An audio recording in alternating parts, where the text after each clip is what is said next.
नमस्कार साथियों।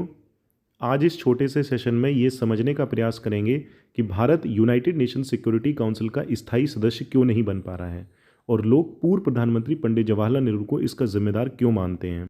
चलिए पहले सुरक्षा परिषद के स्ट्रक्चर को समझ लेते हैं।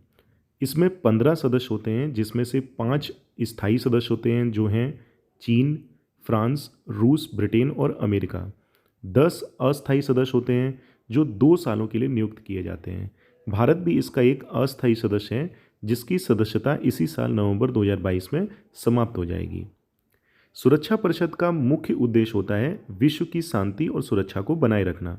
1965 तक यूएनएससी में कुल 11 सदस्य थे, लेकिन 1965 में यूएन चार्टर में बदलाव कर इनकी संख्या 15 हो गई। चलिए ये समझ लेते हैं कि भारत को स्थायी सदस्य बनाने के लिए ये अचानक बात आई कहाँ से।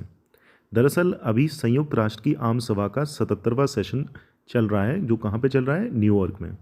इस सत्र के दौरान अमेरिकी राष्ट्रपति जो बाइडेन ने सुरक्षा परिषद में भारत की स्थायी सीट की दावेदारी का समर्थन किया है। हालांकि ऐसा पहली बार नहीं हुआ। इस तरह के बयान कई देशों से लगभग हर बार सुनने को आते हैं। इसके बाद भी भारत आज तक इसका स्थायी सदस्य नहीं बन सका है।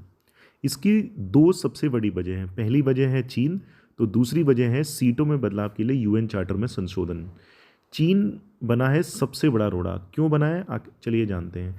चीन भारत की इस दावेदारी में ये कहकर वीटो का इस्तेमाल करता आया है कि यदि भारत इसका दावेदार हो सकता है तो फिर पाकिस्तान को ही क्यों पीछे छोड़ा जाए। आपको जानकर हैरानी होगी कि जो चीन यूएनएससी में भारत की स्थायी सीट की दावेदारी का रोड़ा बना हुआ है, कभी उसको इस परिषद का स्थायी सदस्य बनाने में भारत ने ही अहम भूमिका निभाई थी। चलिए जान लेते किसने अहम भूमिका निभाई थी। ये कड़वी ही सही लेकिन सच्चाई है। कांग्रेस के नेता शशि थरूर ने इसका जिक्र अपनी एक किताब नेहरू दी इन्वेंशन ऑफ इंडिया में भी किया है। उन्होंने लिखा है, आज़ाद भारत के पहले प्रधानमंत्री पंडित जवाहरलाल नेहरू ने ही यूएन में पीपल्स रिपब्लिक ऑफ चाइना को स्थायी सदस्य बनाने की वकालत की थी। वर्ष 1949 में यूनाइटेड नेशन ने चीन को सुरक्षा परिषद की सदस्यता देने से इनकार कर दिया था।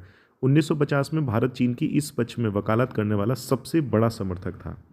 दूसरी सबसे बड़ी वजह है जो भारत को स्थायी सदस्य बनने से रोकती है, वो है यूएन चार्टर में संशोधन। भारत को सुरक्षा परिषद बनाने की राह में एक समस्या संयुक्त राष्ट्र के चार्टर में संशोधन भी है, जो कि अब तक नहीं किया गया है। सुरक्षा परिषद के सदस्यों की संख्या बढ़ाने के लिए इसमें संशोधन बहुत जरूरी है। इसके बाद भी सदस्य बनने के लिए सुरक्षा परिषद के सभी 5 देशों की सहमति भी जरूरी होती है। चीन हमेशा से ही भारत की सुरक्षा परिषद में मौजूदगी का विरोधी रहा है। इतना ही नहीं, नवंबर 2020 में जब भारत को सुरक्षा परिषद का अस्थायी सदस्य बनाया गया था, तब भी चीन इस फैसले से खुश नहीं था। उस वक्त संयुक्त राष्ट्र सुरक्षा परिषद के 192 सदस्यों में से भारत के समर्थन में 184 वोट पड़े थे। इसमें चीन का वोट भारत के खिलाफ था।